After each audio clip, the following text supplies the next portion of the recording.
Good day, everyone. I am Gina L. Torres, the first reporter for today. Now, we will tackle about the suggested art activities for different grades, levels, and quarters. So first, I will show you the learning outcomes. So, first is to develop creativity, critical thinking, and communication skills, and nurture aesthetic sensitivity and cultural awareness. Second is to develop art skills, construct knowledge, and cultivate positive values and attitudes. Next is to gain delight, enjoyment, and satisfaction through participating in arts activities and to pursue a lifelong interest in the arts. So before we're going to proceed, let us define what is art and the importance of the art activities. So according to Britannica Online, art is the usage of the skills and imagination to the creation of aesthetically pleasing objects, environments, or experience that can be shared. So we can say that art is everywhere. We can express our imaginative or technical skills. It creates a finished result or a thing. It is a wide range of human activities involving the creation of visual and performing artifacts. Then the next is art activities. Art activities are a great way to improve their abilities and cognitive development of every children. It is essential for the elementary grades to engage them in hands-on learning because it allows them to experience through self-expression as well as the expressing of emotions and feelings. Then next, I will introduce to you the content of art in kindergarten to grade 6. So in kindergarten, exposed to the different music and the art processes or experiential learning. In grade 1, it introduces to the fundamental processes. Grade 2, enhanced understanding of fundamental processes. Grade 3, preliminary acquisition of basic knowledge. In grade 4, formal introduction to elements processes. In grade 5, exploration, elements and processes. And the last is grade 6, application for appropriate mastery and acquisition. As you can observe, it is spiral progression wherein it starts to the simple to the complex topic.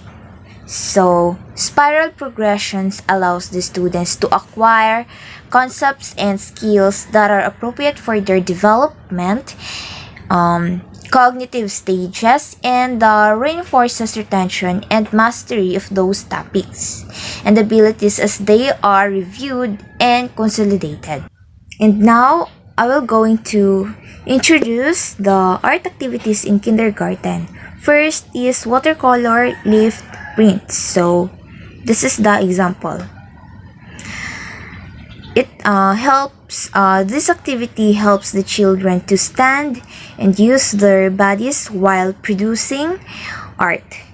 Use their broad motor skills like hands and arms rather than fine motor abilities in their creations. Then, number 2 is creating leaf rubbing. So, this activity allows the children to see the beauty of something as simple as the small leaves on the tree. Each one is unique in shape, color, texture, and so on. The next activity is cave painting. So, it allows the students to express themselves and develop their creativity. Number 4, bleeding tissue paper. So, this activity will engage the imagination and the creativity of every children. It allows them to experiment with the new art technique. Number 5, spaghetti paint brushes. This is the example of spaghetti paint brushes, and this activity will gives fun for the children. And next is paper bag houses.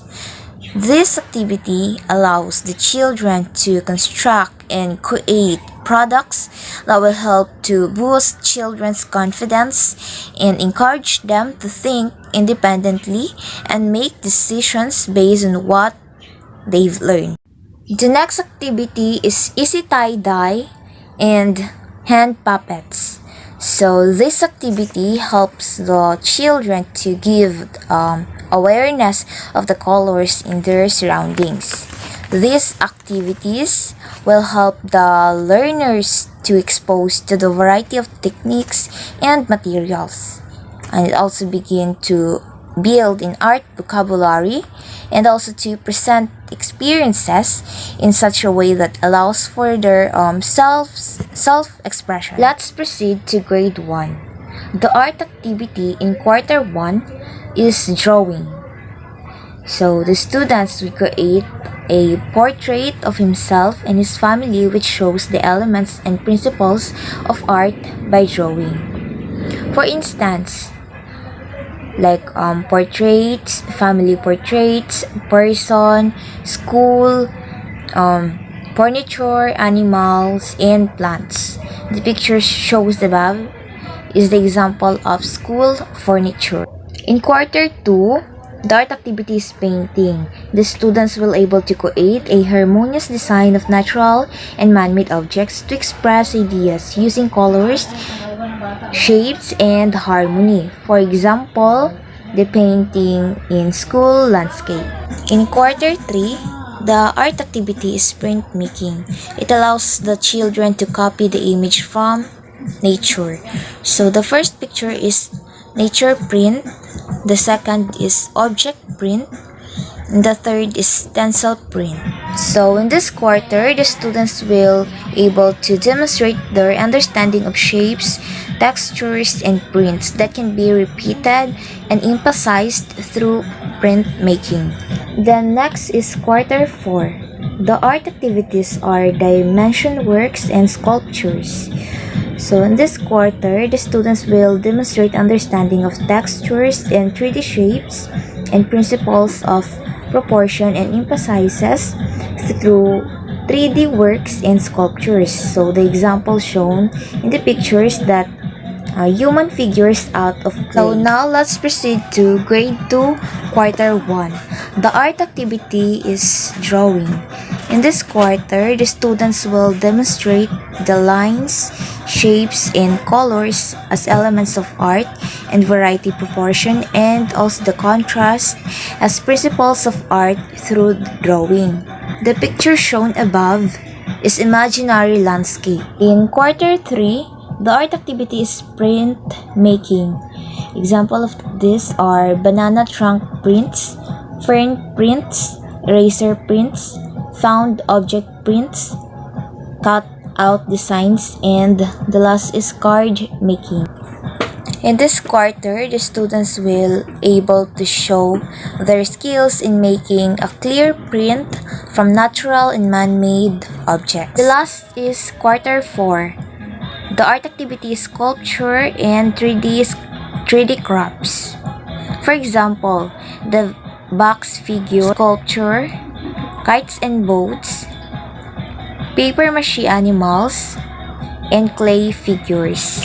In this quarter, the students will demonstrate the shapes, texture, proportion, and balance through sculpture and 3-dimensional crafts. That's all for my topic, and thank you for listening. By the way, I am Janlyn Pitabo, a second reporter. I tackle about the suggested art activities in grade 3 and grade 4. Grade 3, quarter 1 activities. The first activity is making a design for a gift wrap. So, making a design for a gift wrap, it is an artistic can create attractive and meaningful designs using the different kinds of mats. The second activity is creative paper bag. In a drawing, objects is that are near to the viewer and drawn bigger while objects are far from viewer and drawn smaller. The third activity is still life drawing with cross-hatched lines and dots. Visual texture is a texture that can only be noticed by looking at the picture of an object. It cannot be touched or felt. Grade 3, Quarter 2. Still life painting of fruits is an arrangement in animate of everyday objects, whether natural objects or man-made. Grade 3, Quarter 3. The lesson is printing. And there are some activities. The first activity is nature print. Nature print, it is a process of transferring or reproducing text and image typically with in or proper or and other materials. The next activity is paper marbling. It is a method involving water in making a design. It can produce patterns similar to smooth marble or other stone. In paper marbling, one can learn how colors go agree by together and how textures can appear rough or fine. Transferring a pattern from water to a paper or fabric can also be experienced. The next activity is fingerprinting. It is an act of making designs with the use of fingerprints. This artwork is simpler than other art processes because artists can make different designs with the fingers. It is so easy to do. Just let the fingers do the pressing and we can never imagine the number of designs with varied sizes and colors that we can create simply with our fingers. Unlike any artwork, this is accepted by people of any group besides the children. Fingerprinting is simply a print process. It is an act of making designs and prompting it with the use of fingers. Good print designs are created by using repeated shapes or lines and giving emphasis on contrast of shapes and lines. The next activity is stencil making. Stencil or print designs can be multiplied many times by hand or machine and can be shared with others. Grade 3, Quarter 4. Puppets are effective means of educational entertainment. In the Philippines, puppetry started since the time of Dr. Rizal, our national hero, when he staged the play entitled Carillo or Shadow Puppetry. He used a carton and a stick and he placed these at the back of a white cloth. Then he used a candlelight and the back of the puppets. The first activity is a finger puppet. It is a miniature puppet fitting over and manipulated by one finger or all fingers. The next activity is paper bag hand puppet. Paper bag hand puppet, by reusing materials that can be recycled, we help protect our environment. The next activity is puppet show. It is a form of entertainment show wherein the performers are puppets manipulated by a person called puppeteer. Grade 4, First Quarter. Ang mga sinaunang kagamitan at kasuotan ng mga pangkat etiko ay bahagi ng pang-araw-araw na buhay sa kanilang pamayanang kultural. Ang kanilang paniniwala ay makikita sa mga sinang na dibuho ng kanilang kasuotan, palamuti sa katawan at mga kagamitan. Ito ay yaman ng ating bansa. Ang mga disenyong ito ay maaari nating gamitin sa paggawa ng mga magagandang likhang sining tulad ng bookmark. May iba't ibang nakagisnang kaugalian ang ating pamayanang kultural na makikita pa rin sa kasalukuyang panahon. Ito ay dapat ingatan at magamit sa mga likhang sining. Unang gawain, pagbalat sa notebook. Kagamitan, mga recycled paper tulad na lumang kalendaryo o anumang papel, gunting, lapis, Crayola, tape at plastic cover. Ang disenyo sa mga kagamitang ginawa sa pamayanang kultural ay may kakaibang estilo at tunay na yaman ng lahi. Makikita ito sa kasalukuyang panahon at dapat itong ipinagmalaki. The next activity is paggawa ng placemat. Ang pagpapahalaga sa inambag ng pangkat etniko sa mundo ng sining ay tunay na yaman ng ating bansa. Isa sa mga paraan upang maipakita ang pagpapahalaga ay ang paggamit ng kanilang disenyo sa iba't ibang obra. Pagpipinta ng tanawin sa komunidad o landscape painting na ipakita sa pagpipinta ng tanawin ng komunidad ang tamang eksposyo ng mga bagay sa larawan sa pamamagitan ng pagguhit ng foreground, middle ground at background. The next activity is kasuotan at palamuting etniko. Ang kasuotan at palamuti ay nagiging kaakit-akit sa paningin kung maganda ang pagkakadesenyo ng mga elemento ng sining tulad ng linya, hugis at kulay. Ang paggamit ng pagpatong-patong o overlap ng mga linya, hugis at matitingkad na kulay ay nakakatulong upang maging kaakit-akit ang kasuotan. Grade 4, third quarter. Disenyong panggilid o border design. Ang mga bagay sa paligid natin ay nagtataglay ng iba't ibang tekstura. Maaring ito ay magaspang, malambot at makinis na pwede natin gamitin sa paggawa ng iba't ibang disenyong panggilid o border design. The next activity is relief print ng disenyong may etnikong kagamitan. Ang mga relief prints ay mga disenyo, letter print, slogan, o logo na makikita sa mga papel, tela, o tarpaulin at sa iba pang materyales upang hindi pa ulit-ulit ang pagguhit o pagbinta. Ito ay ginagawa sa pamamagitan ng pagbuo ng isang relief maestro molde, maaring gamitin paglipat o pagpaparami sa disenyo. The next activity is paggawa ng relief mold. Paggawa ng relief mold, ang kagamitan ay bond paper, wood, glue scissors, acrylic paint, at lumang dyaryo. Ang mga bagay na makikita sa paligid or found objects ay maaaring gamitin bilang relief mold sa pag-iimbag ng kawili-wiling disenyo. Grade 4, quarter 4, 3D at eskultura. Mga gawain. Paggawa ng pot holder. Ang paglalala ay bahagi ng tradisyong Pilipino. Dito makikita ang pagkakaiba sa paggawa ng banig at iba pang kagamitan na yari sa iba't ibang lokal na materyales at estilo sa pagdidisenyo. May iba't ibang tradisyon ang mga Pilipino sa paglalala ng banig. Isa na nito ang uri ng materyales, kulay at disenyo. The next activity is tissue holder na gawa sa banig. Ang banig ay isang kagamitan na karaniwang ginagamit bilang higaan sa pagtulog, lalo na sa Pilipinas at sa Silangang Asya. Bawat rehiyon ng bansang may sariling disenyo sa pagdalala ng banig. Ang bansa ay maaaring gawa sa bore, pandan o dagat dahong damo. Isa sa bantay ng mga lugar sa pagdalala ng banig sa Pilipinas ay ang Basay Samak. Iba't ibang disenyo ng banig ang makikita dito sa Pilipinas dahil iba na ang mga kamay at materyales nito. That's all, thank you. Good afternoon, everyone. Today I am going to report about the art activities in grade 5 and grade 6 levels. So, I have here some examples of the art activities in every quarter. So, in grade 5 level, the first quarter, number 1 is illustrate your name. So you can draw something that you like to form your name. Number 2 is hang 3D color wheels.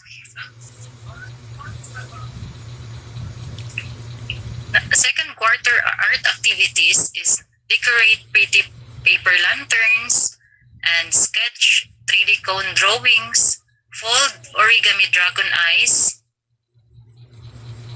And the third quarter, fashion clay coil designs. So there's example pictures in my PPT, so you can just look at that. And then the next is cut out positive negative collages to form something, and then create 3D paper name sculptures.